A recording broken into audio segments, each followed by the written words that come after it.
اس خاص تجزیے میں خوش آمدید۔ آج ہم ایک ایسی تاریخی رولر کوسٹر رائڈ پر نکلنے والے ہیں جو واقعی حیران کن ہے۔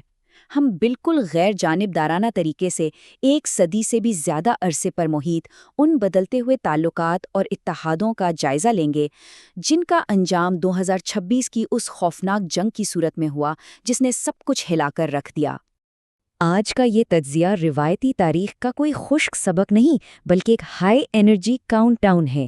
نمبر 1، ابتدائی دوستوں سے سرد جنگ تک۔ نمبر 2، 1979 کا اسلامی انقلاب۔ نمبر 3، دہائیوں پر محیط پراکسی تنازعات۔ نمبر 4، جوہری کشمکش۔ اور نمبر 5، 2026 کی جنگ۔ تو چلیے دیکھتے ہیں کہ دو قابل اعتماد اتحادی آخر ایک دوسرے کے بدترین دشمن کیسے بن گئے۔ پہلا حصہ، ابتدائی دوستوں سے سرد جنگ تک۔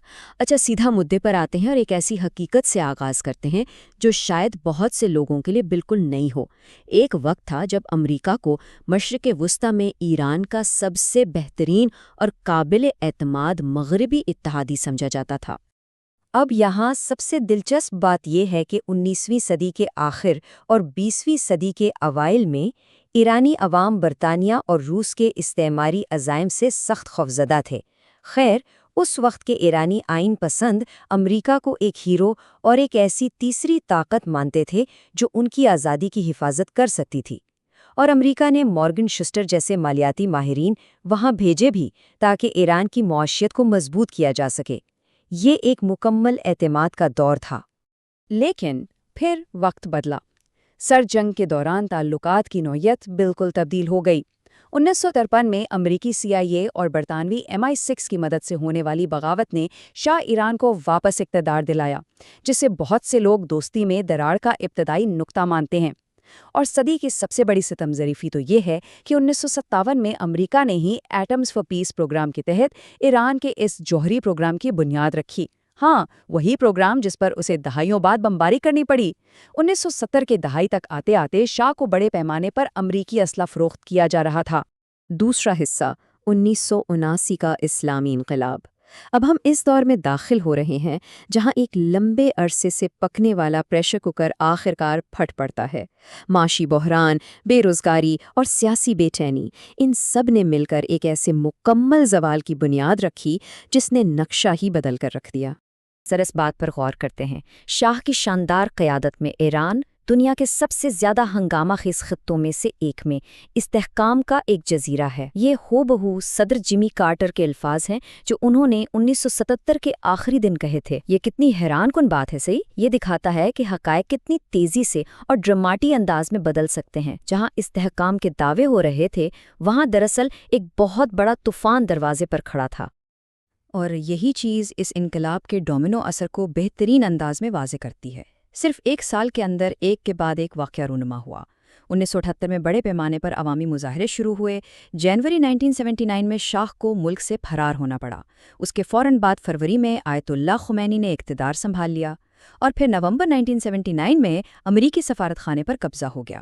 دیکھتے دیکھتے دہائیوں پرانا مضبوط اتحاد تنکے کی طرح بکھر گیا۔ 444، یہ کوئی عام سا نمبر نہیں ہے۔ یہ وہ 444 دن ہیں جس کے دوران 52 امریکی سفارتکاروں کو یرغمال بنائے رکھا گیا۔ دراصل اس ایک واقعے نے دونوں ملکوں کے درمیان نفرت کی ایسی دیوار کھڑی کر دی جس نے آنے والی کئی نسلوں کے سفارتی تعلقات کو برف کی طرح جما دیا۔ اور سفارت خانے پر قبضے کے جواب میں کیا ہوا؟ صدر کارٹر نے ایران کے $12 ارب کے اثاثے منجمد کر دیے۔ یہ ایک بہت بڑی رقم تھی۔ یہاں سے بین الاقوامی اقتصادی پابندیوں کی ان لمبی دہائیوں کا آغاز ہوا جنہوں نے مستقبل میں ایرانی معیشت کی کمر توڑ کر رکھ دی۔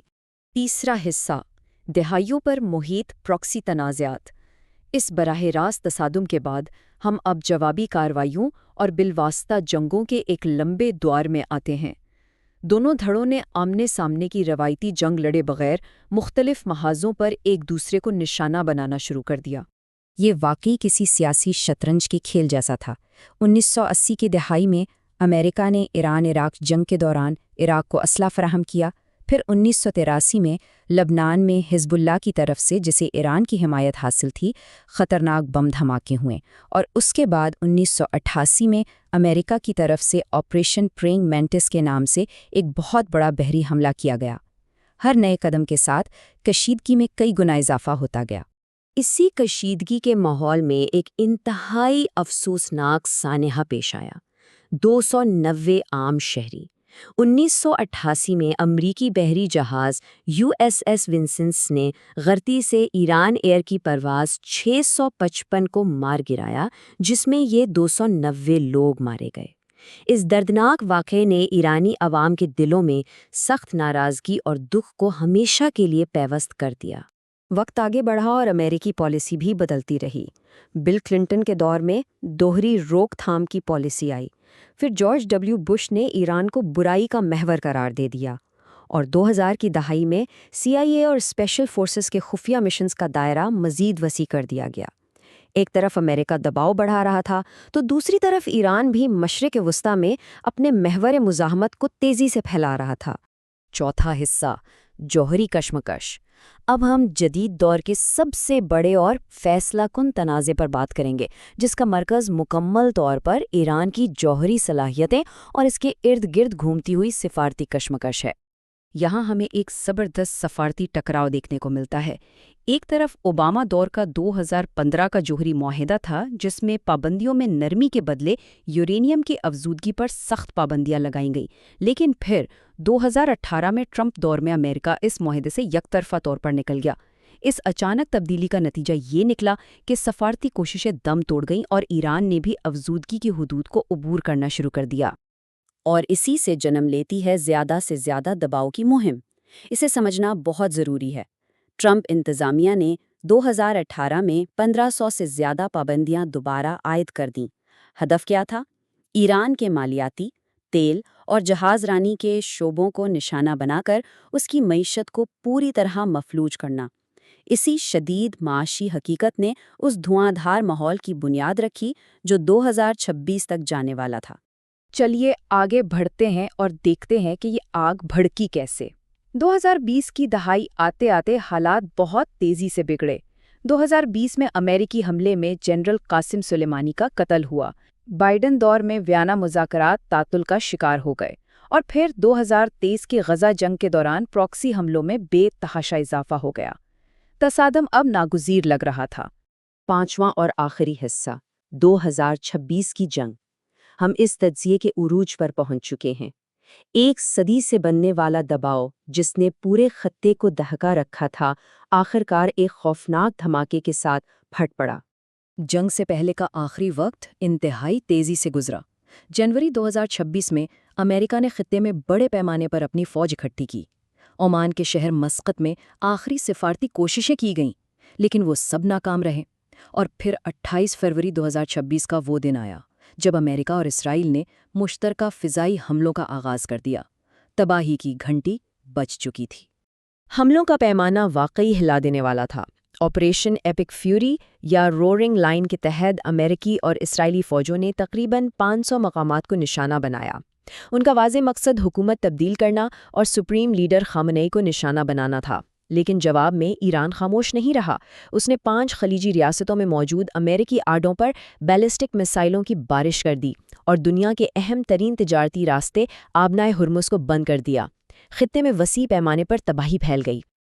اب ان سب جنگوں اور سفارتی اعداد و شمار سے ہٹ کر اس مسئلے کے انسانی پہلو پر غور کرتے ہیں۔ ذرا فرق دیکھتے ہیں۔ 1950 کی دہائی میں جہاں باہمی تعریف اور بھروسہ تھا، وہاں آج ڈیٹا کیا کہتا ہے؟ 86% ایرانی امریکہ کے بارے میں منفی رائے رکھتے ہیں، جبکہ 79% امریکی ایران کے بارے میں شدید منفی جذبات رکھتے ہیں۔ عام شہریوں کے دلوں میں اب صرف اور صرف مکمل دشمنی نے جگہ لے لی ہے۔